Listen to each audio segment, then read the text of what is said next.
This Saturday night, UFC 314 goes down at the Kaseya Center in Miami, Florida. I love it. I've been waiting for this card for a long time. I know you have too. Volkanovski versus Lopes for the vacant featherweight title. Why is it vacant? Because Ilya Topuria said, hey, I'm going to lightweight. We got news on him as well. Is he fighting Charles Oliveira or is he fighting Islam Makhachev? A lot to be determined this week. We're going to get into UFC 314 predictions as well as a bunch of other topics going down in the UFC. Stay tuned. Broadcasting live from an undisclosed location. This is the TCMMA Podcast with your host, Chris Cross. Whoa!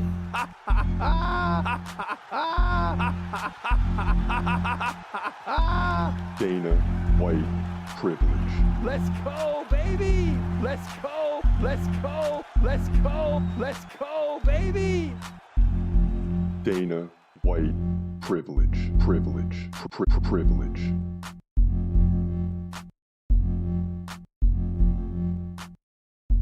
What up? What up? This is your boy Chris Cross checking in. This is the TC MMA Podcast. And it's a big week, ladies and gentlemen. UFC 314 in Miami. I love it. Born and raised down there. Cannot wait for this card to happen. And when I say born down there, I wasn't born in Miami. Born in Hollywood, very close, right? Same thing if you ask me. Been to a lot of Miami Heat games, Miami Dolphins, Florida Panthers, all that. So I'm just excited to see my people, if you will, live with a UFC event. And really, I'm excited because all the Brazilians are going to be in the house and they're going to be deep, right? It's going to be deep this Saturday night in Miami. And there's going to be some crossover fights like Chandler, the American, versus Pimblett. I think a lot of people are going to be pulling for Patty for sure. Oh, Patty the Patty. Yeah. Isn't that the worst voice you ever heard? I did that on purpose.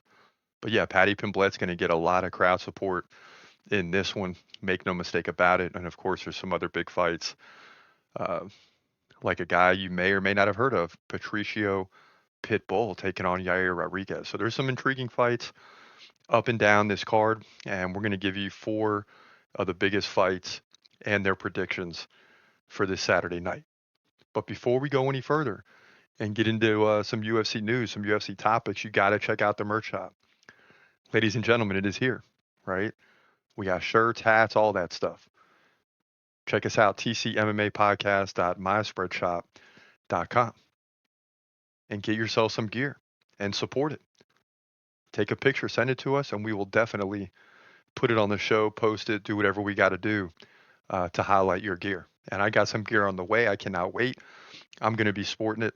And you see, I like the white on white. So the white hat and the white shirt, highly intriguing. But even more important, here we go. Don't invite Brazil to the party. That's the shirt you want to get.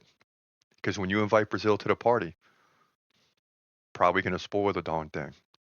They're going to spoil the party every time. Yes! Yes!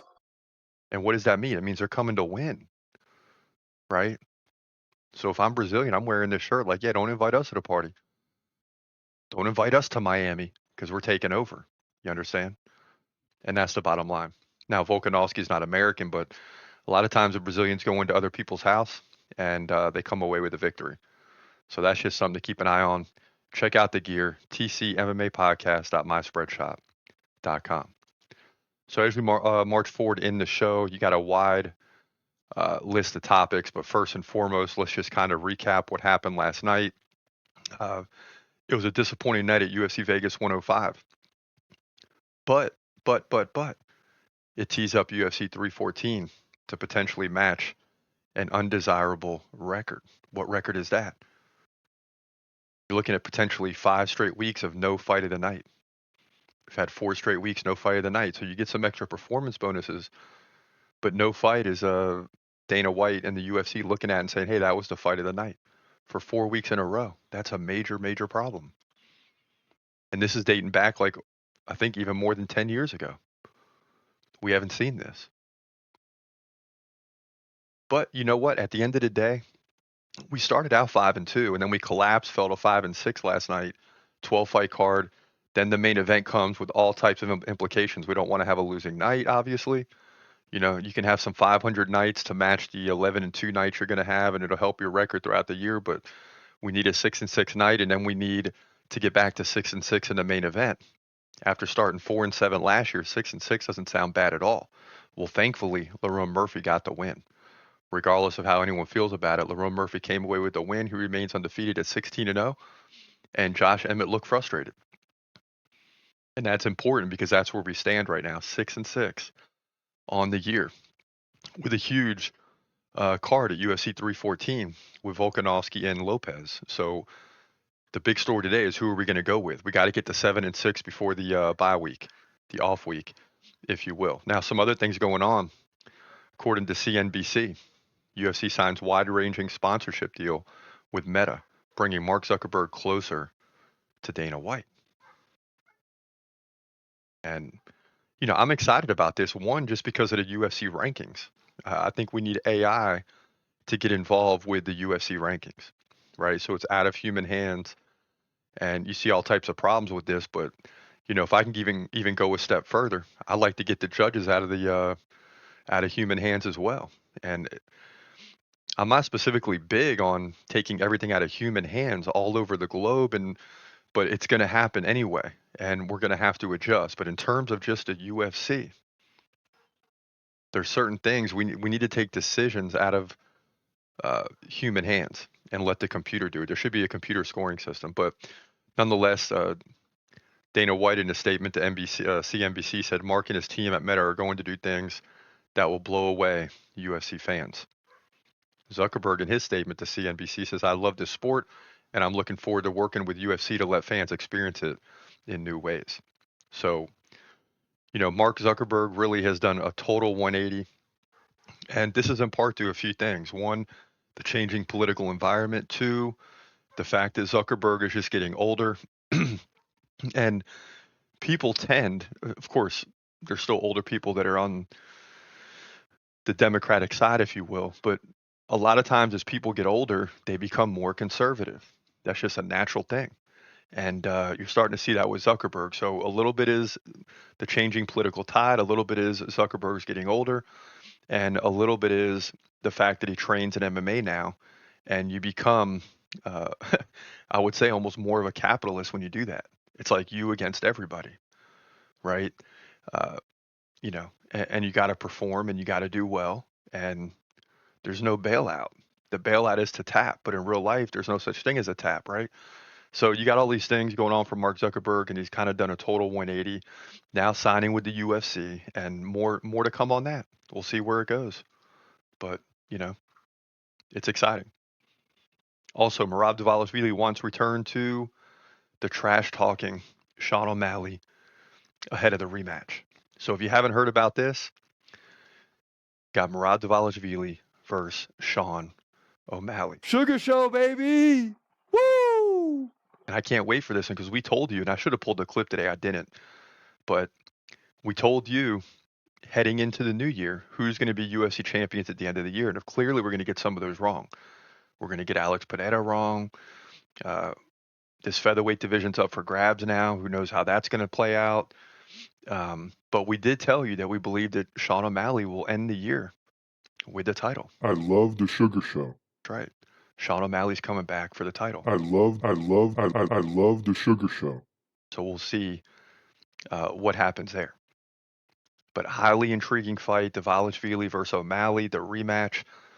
And Dvalishvili is just basically saying on Instagram, cut it out. Go back to the trash talk. I need to be mad at you again.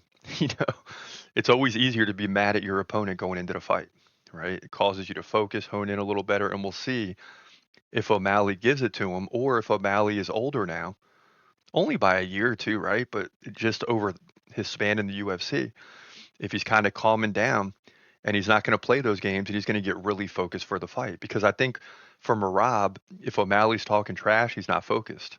He kind of equates those two things.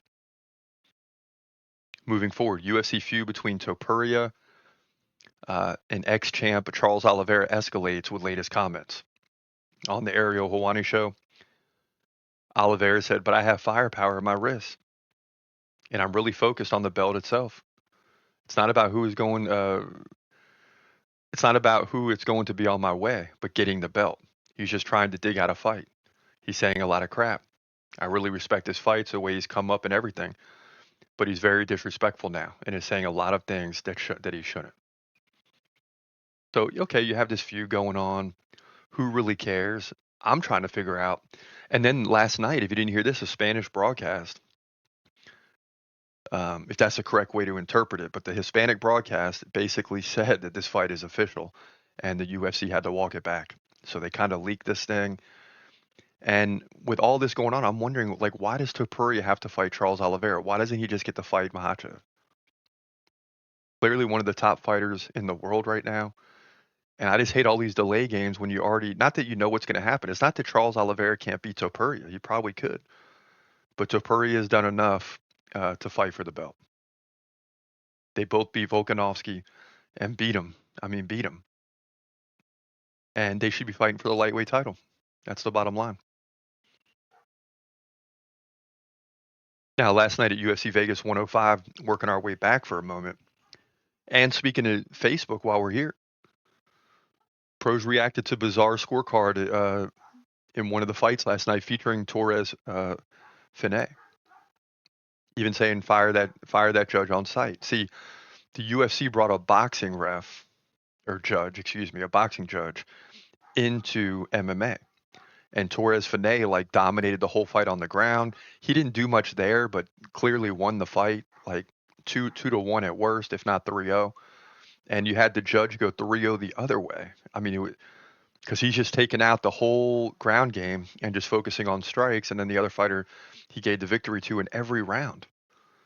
See, this is the problem with humans judging fights, especially in the UFC. Boxing is a little different because it's stretched out over 8, 10, 12, and the old day 15 rounds, less likely to have mistakes made, right? Maybe there's a bad round in here or there where the judges disagree, but over the long 10 rounds, it's going to work itself out, more times than it would in the UFC. When you have 3 rounds, we need a scoring system, man.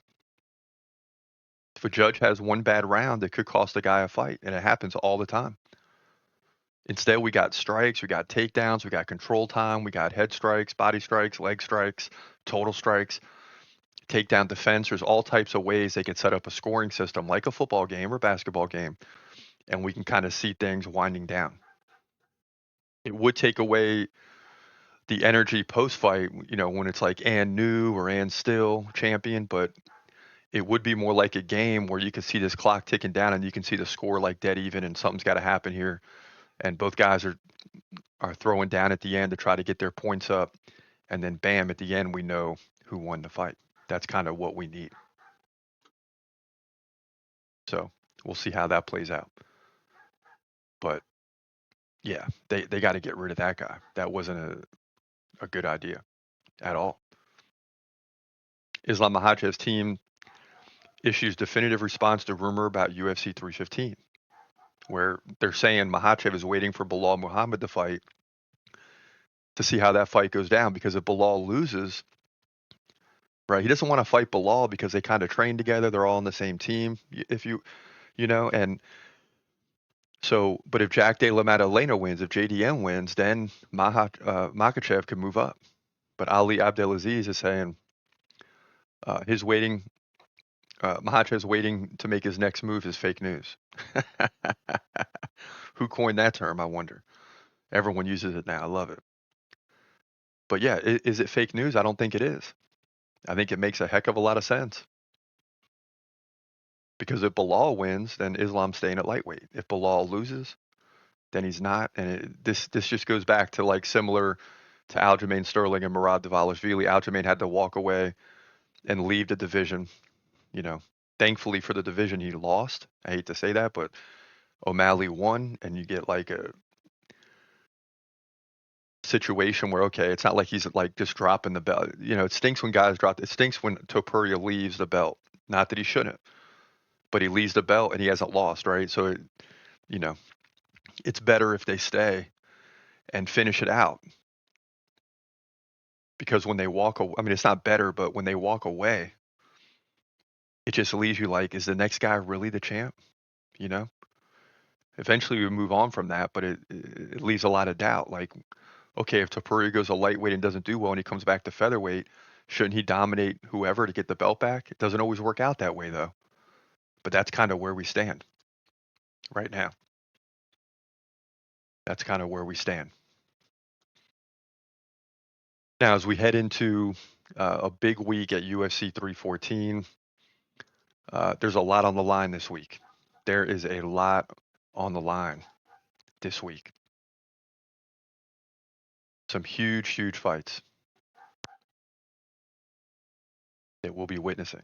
And I can't wait. I mean, you got Yair versus Pitbull, you got Volk versus Lopes, you got Mitchell versus Silva. Ooh wee.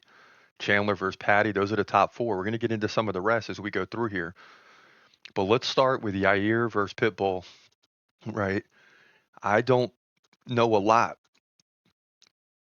about Pitbull coming into this fight. I do know a lot about Yair, so we had to dig a little bit and make an accurate prediction. And for the most part in the past, we've been good in the main card. So we'll see if this streak continues. I've had some bad ones too. I mean, it's never going to be perfect. But let's kick this thing off with Yair Rodriguez versus Patricio Pitbull. This fight goes down in the featherweight division. We've seen some great fights in this division as of late. But let's jump into this one first and foremost and right now. In the featherweight division at UFC 314, you got Yair Rodriguez taking on newcomer, making his debut, Brazilian Patricio Yair, if I'm pronouncing that correctly. But I like it. This fight is interesting. I like the newcomer from Brazil. So let's get into it. We know Yair is a good fighter. He's 16-5 from Mexico. Yair, 36-7. So this guy's got 43 professional fights prior to his UFC debut. That's incredible. 36 of them are wins. Yair, 5 inches taller, 5'11". He's 32. Patricio, a.k.a. Pitbull, is 37. So he's getting up there. The time is now for him. He's going to get something done in the UFC. Yair, 5-inch reach advantage. We know he stands right-handed, 4.7 significant strikes per minute, 1 takedown roughly every 4 rounds. So decent numbers, especially in the stand-up strike game. Yair, coming off back-to-back losses. That's why you get this fight. Against Brian Ortega, submission. Alexander Volkanovski for the title. He got KO'd in the 3rd round. Before that, he beat Josh Emmett. That's a big win by submission. And Brian Ortega by KO. So he KOs Brian Ortega. Ortega comes back and submits him just about a year ago now. So we haven't seen Yair in about a year. Now, Pitbull, again, from Brazil, and his 36 wins. Perfect across the board. 12 KOs, 12 submissions, 12 decisions. He lost 4 decisions, and he was finished 3 times, 2 of those by KO, 1 by submission. Won his last fight against Jeremy Kennedy by TKO. But he did lose Chihiro Suzuki at Arisen by KO and Sergio Pettis by unanimous decision. Before that, he won 3 in a row. And, 3 fights ago, well, really 5 fights ago, he beat A.J. McKee, lost to him. So he lost to A.J. McKee at Bellator 263, then came back at 277 and beat him. So highly interesting fighter here, but I don't like the fact that he lost 2 fights, one at Bellator and one at Risen. I mean, that, and you're taking on a guy in Yair that has tremendous experience. He's really good, and most of his losses have come inside the UFC. So although I like the Brazilian, I'm intrigued. I would love to go with the Brazilian here. I can't go against Yair Rodriguez in this fight. And yeah, it's in Miami. And you got Brazilian Diego Lopes at the top of the card, and you got all types of Brazilians on this card. So Brazil is going to be coming in droves. They're going to, 25 to 35% of the arena is going to be Brazilian fans. So I'd like to go with Patricio Pitbull, but I can't do it. Yair's just better. He gets the win, in my opinion. It could go to a decision, or he could get the submission, potentially in the 2nd or 3rd round. But either way, he's going to outstrike him. If it goes to the ground, does Yair really want to go there against a Brazilian? We'll see. But he should be fine there, considering his past. But he wants to keep the fight standing and dominate on the feet. And I think he can do that Here to move to 17-5, likely by decision, featherweight division, UFC 314. Yeah, so very tough fight, really, for both guys. And Yair's the favorite, but don't invite Brazil to the party. It makes things very, very difficult to predict. That's why I said earlier, get you one of them shirts, man. Don't invite Brazil to the party because anything can happen. When you go with Brazil, you feel good. When you go against Brazil, you're like, okay, they could turn this thing sideways in a hurry. And, who knows what Patricio Pitbull can do in a UFC setting? We're about to find out. But I'm highly intrigued with that matchup. And it's one of our main predictions or our top 4 for today. Now in fight 3, he got Bryce Mitchell versus Gene Silva. And Gene Silva kind of with a quick turnaround, another Brazilian. This is why Brazil is going to be in droves, taking on the American. And there's going to be some backing for Bryce Mitchell. Maybe not, though. Remember his first podcast, the comments. He had to come back and walk that back. But Gene Silva's for real, and this is a tough fight for Bryce Mitchell. Highly looking forward to it. Another featherweight showdown. Let's get into it right now. In the featherweight division at UFC at 314, I cannot believe this. You got Bryce Mitchell taking on Gene Silva, who's coming off a first-round victory just a week or two ago, right? So he's only going to have about 5 or 6 weeks rest. It should be plenty. Now let's get into it. Mitchell 17-3, Silva, the Brazilian, 15-2, and has just looked impressive while having a good time, which is unbelievable. Mitchell 3 inches taller at 5'10". He's 30. Gene Silva 28. Mitchell 1 inch reach advantage. He fights left-handed. Silva fights right-handed. Now Mitchell 2.3 significant strikes per minute. That's because he likes to land takedowns, not stay on the feet. Silva 5.3 significant strikes per minute. He hasn't needed the takedown game really.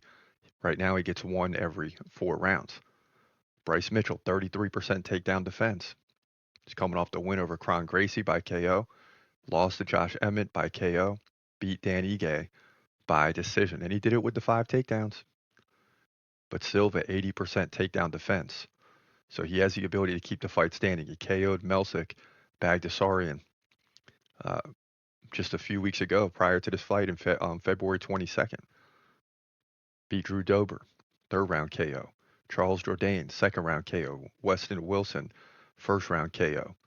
Kevin Vallejos at the Contender Series. It was a close fight, but he won that by decision. So the guy's rolling right now. Bryce Mitchell is on a higher level than the fights that Gene Silva has won. You got to wonder where those 2 losses for Silva came from prior to the UFC, but he just seems like since he's been in the UFC, he's on a different level. As much as I like Doug Nasty, aka Bryce Mitchell, there's no way I'm going against a Brazilian here. I like him to win this fight. He's going to defend the takedowns really well. If Bryce Mitchell can land takedowns, it could be trouble, but I'm sure Silva's got a ground game too. He'd just rather keep it standing, and he does so with an awkward stance and keeping you off balance, and he tries to lull you to sleep with being friendly and things of that nature, but Bryce Mitchell won't buy any of that, but it doesn't matter.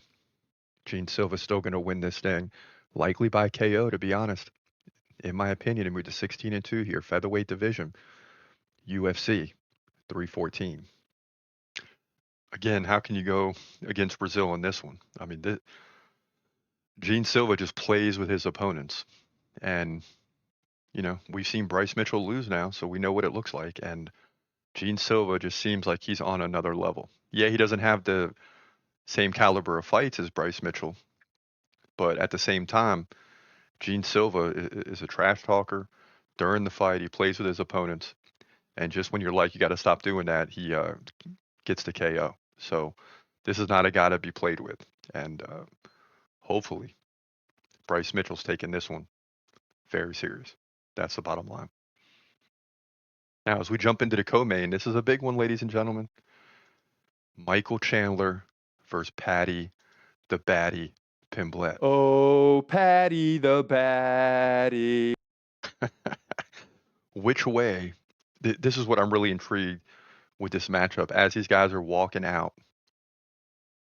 to the fight, which way is the crowd going to go? Because Michael Chandler's, American. Paddy Pimblett is the new rising superstar. You're going to have some other fights where it's like USA versus Brazil, which honestly in Miami is going to be nuts because you have American fans, you have a big Hispanic, especially Brazilian population, and the place is going to be wild. It's going to be absolutely wild. And this fight is another one of those where it's not Brazil, but I think where it's America versus Brazil and some other fights, I think a lot of the Brazilians are going to go for Paddy Pimblett. I think some Americans are going to go for Paddy too. I just really can't wait to see it. So let's jump into this prediction right now. In the lightweight division, your co-main event, 5 rounds. That's right. You got Michael Chandler taking on Paddy the Baddy Pimblett. Oh, baby.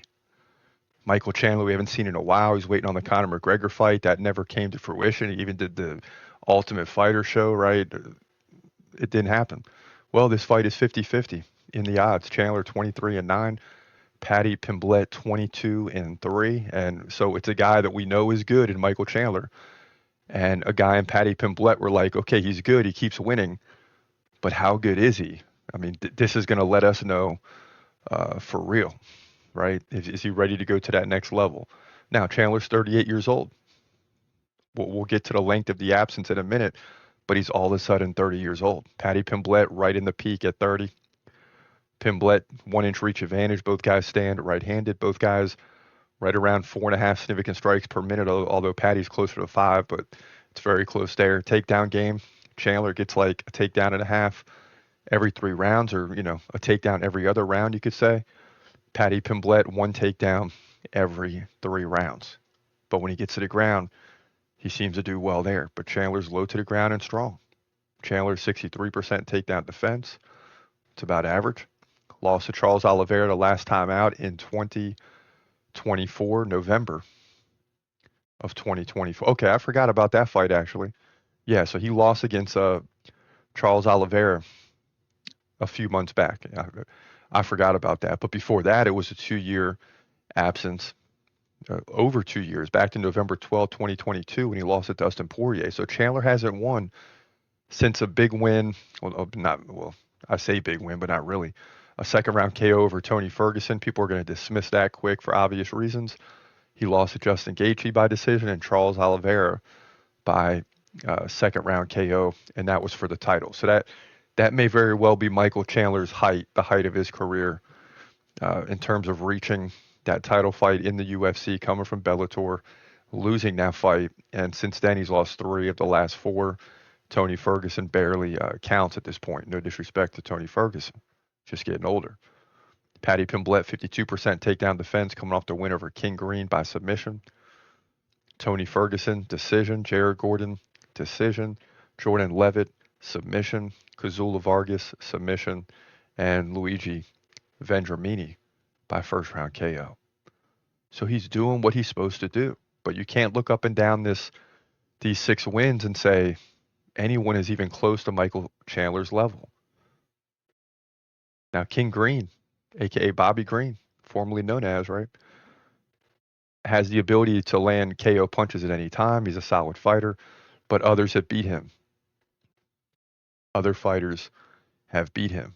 So you can't count that as a huge victory or a victory on the level of Michael Chandler. So there's a big what if here, or the unknown, I guess you could say, in USA versus England. But I'm going to lean towards Paddy Pimblett because it's close, and because, honestly, when it's a coin flip, if you got Brazil in the fight, it makes it easy. I'm going with Brazil. If it's a coin flip and I like one fighter better than the other, in this case, I like Paddy Pimblett more than Michael Chandler. And Michael Chandler is getting old. I don't see him competing for a title or having a chance to win it, but I do see Paddy Pimblett with a chance to win it. So I'm hoping that Paddy Pimblett wins this fight. And I'm letting you know that I feel this way because I do believe the odds are right. It's going to be a coin flip. I mean, this thing can go either way because of the unknown with Paddy Pimblett, but I think he's going to get the job done. I think the 5 rounds, well, it could hurt Paddy too, but I think it will help him in case he gets down 2-1 after 3, because I think the first 3 rounds are going to be tough. But where Chandler's getting older, I think he's going to slow down at some point. Paddy's not. Patty, you know, might get pounded for a round or two in these first 3 rounds, but he'll come back in rounds 4 and 5 and get the victory and also prove that he can go 5 rounds, because that's another big question mark in this fight. But I like him to win it, to move to 23-3, and he's going to do it both on the ground and on the feet. It's just going to be another lightweight fight where it can go any place, and sometimes the guy's takedown defense takes over. I mean, you got all 3 phases of the game on display in every lightweight fight, but especially this one in the co-main event. Look for Paddy Pimblett to win, in my opinion, here at UFC 314. Yeah, so we're going with Paddy Pimblett. You know, Chandler's a good fighter, but a little bit of this pick too is hope. I hope Paddy Pimblett wins. So you got to be honest about that. I hope Paddy Pimblett wins. For the future, I think Michael Chandler's getting older, a step slower, but still capable of winning the fight. That's for sure. I mean, please believe it. He is capable of winning this fight. Now, some other big fights on this card. You got Nikita Krylov versus Dominic Reyes in the light heavyweight division. That's going to be an awesome fight. Dan Ige versus Sean Woodson, featherweight. A lot of featherweight fights here. Women's strawweight, China versus Brazil. Oh, baby. Yan Xiaonan versus Fernand Rowe, but that's a high-level equal matchup to me. And, in fact, the Brazilian is the favorite. Jim Miller, durable Jim Miller, takes on up-and-comer Chase Hooper, who's almost a 10-1 favorite. Never count out Jim Miller, though. Some other big ones, you got Sumu Darji versus Mitch Raposo, Treshawn Gore versus Marco Tulio. So there's a bunch of great fights up and down this card. But as we proceed into the main event, you got Volkanovski versus Diego Lopes. I mean, this is going to be a crazy situation. This is Volkanovski. I'm not sure if it's his last fight. I'm pretty sure it is, against Topuria, but it didn't finish well for him. Check this out. Volk felt that one. Oh! Volkanovski goes down. He's out. It's over. Oh, my God. Ilia Topuria KO'd Volkanovski, and the run is over. The run is over, and this might be it for Volkanovski, man. 2 KOs in a row, and I mean, this is a KO. This is bigger than Makhachev's KO, and Ilia Topuria is going to be the new featherweight champion, and people are losing their minds in the crowd. And just like that, the run is over. We saw it with Usman getting dropped by Leon Edwards.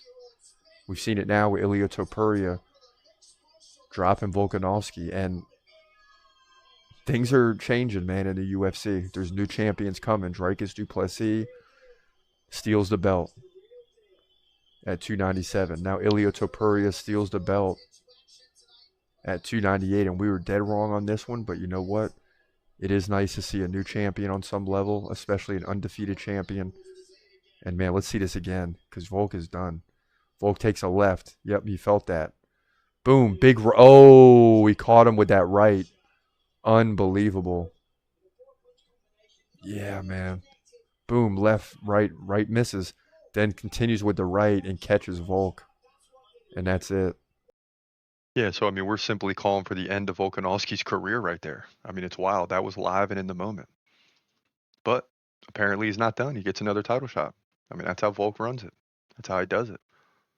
Here's Diego Lopes KOing Sadiq Youssef, which at the time was a huge, huge win. And Lopez landed some shots now. He's starting to pick up the pace. And it's clear the feeling out period is over. Oh, big uppercut by Lopez. Oh, my goodness. Yusuf's in trouble here.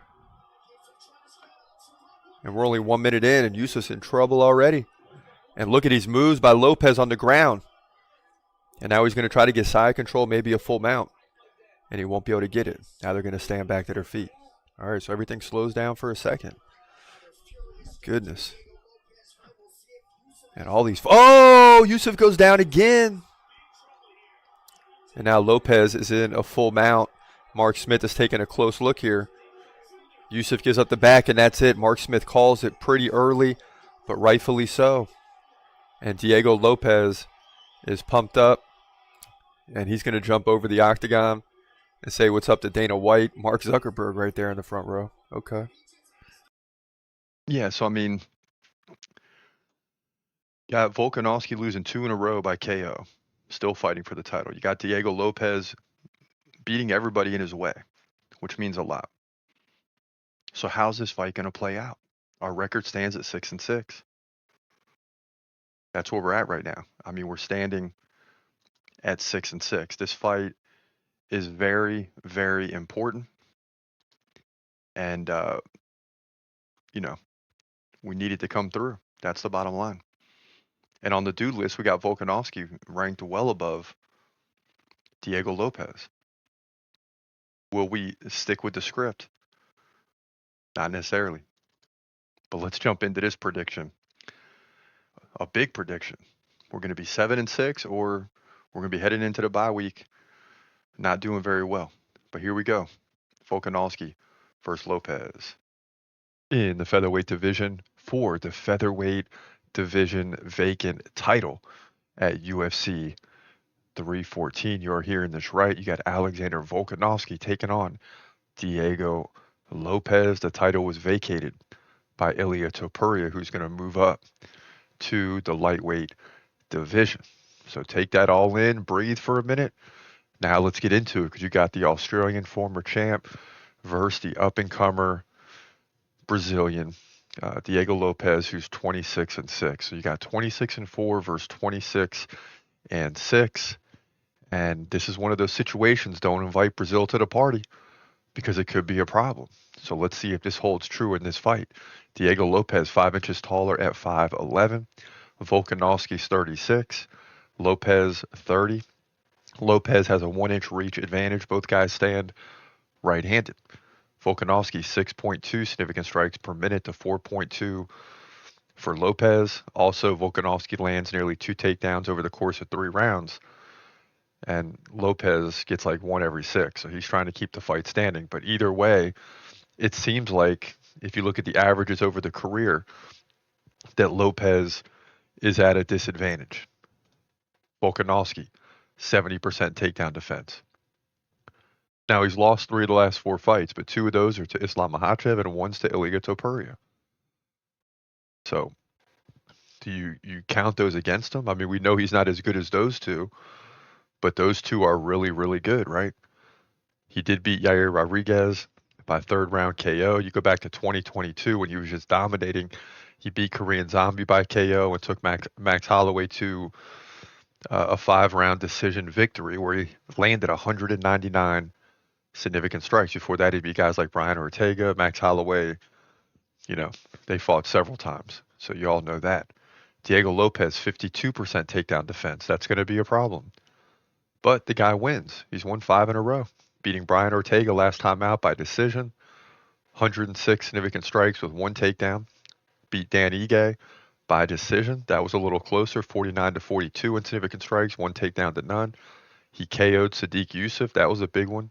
And KO'd Pat Sabatini. So, the guy's doing what he's supposed to do, but can he get in there and beat Alexander Volkanovski? That's the question. And that question is going to be answered. Now, if you think Diego Lopes is going to win, then you have to believe that Volkanovski's 36-year-old, situation, the fact that he's getting older, is a major factor in this fight. Because if you look at the numbers, and Volkanovski's 32 right now instead of 36, Volkanovski wins this fight. But it appears that he's gotten slower over the last few fights. Or is that just because Islam is so good and Ilia Topuria is so good? Well, you have some of that too. So there's a big question mark here for Volkanovski. I can tell you that I think a lot of people are going to be rooting for Diego Lopes in this fight, just because if Volkanovski's the champ, we really know he's not the true champ, because Topuria beat him, right? But he could still be the next best in this division.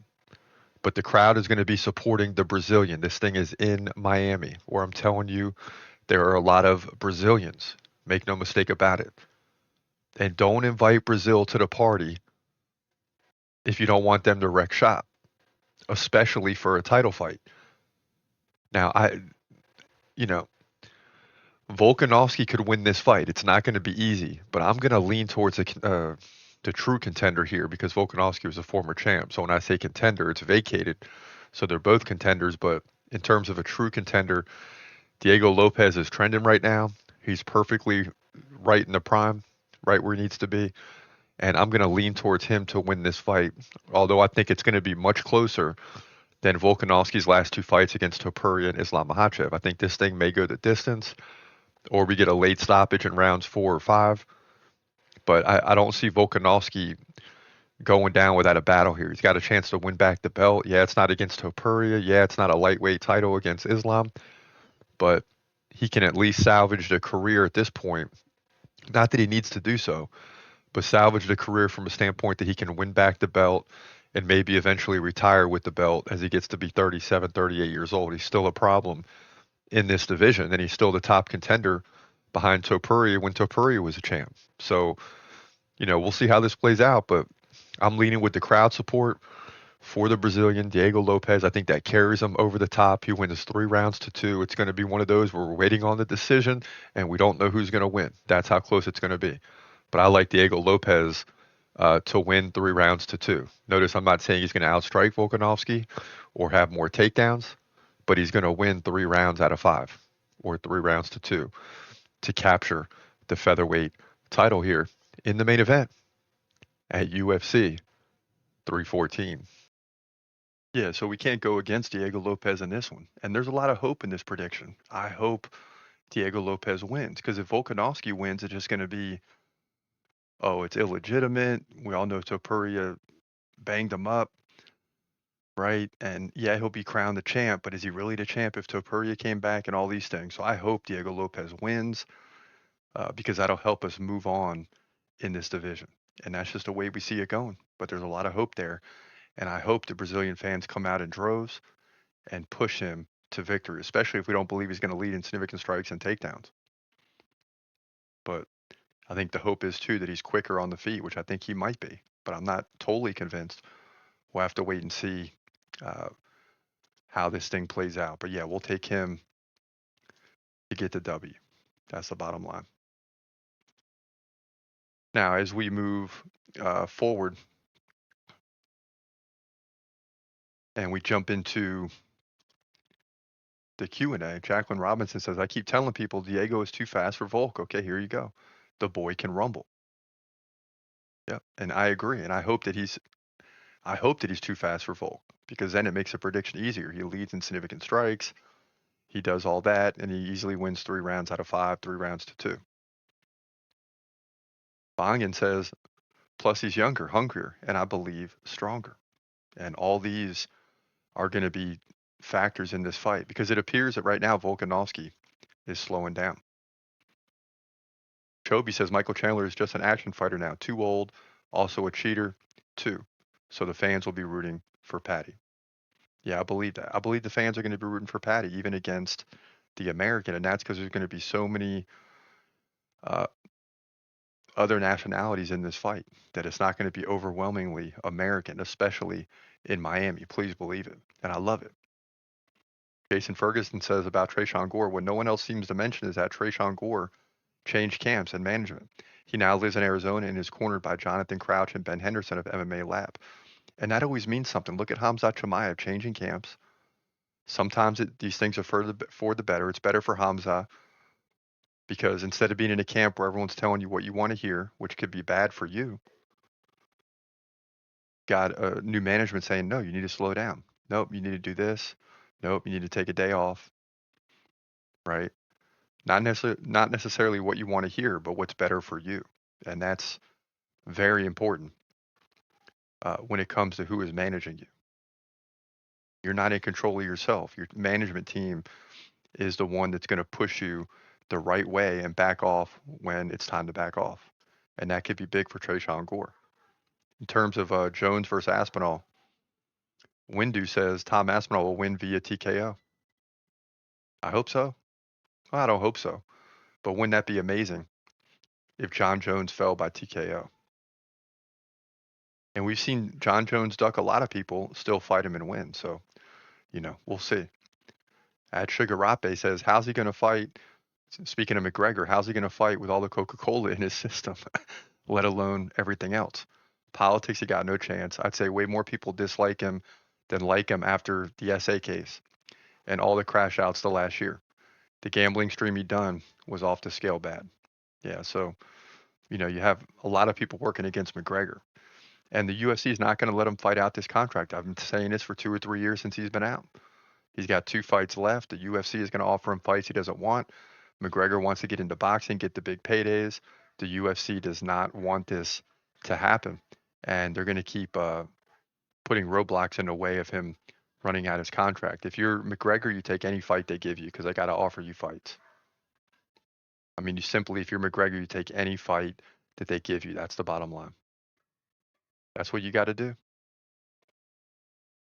But listen, it's been a long show, man, and we're ready. We are ready for UFC 314 in Miami. We're going to be live for it. Make no mistake about it. We're going to be live. It's a big deal. And hopefully we're going to be live and see Diego Lopes win the belt. That's what I hope. Key word is hope. We'll have to wait and see. But listen, that'll do it for today. This is your boy Chris Cross. As always, hope you have a great day and God bless. Peace.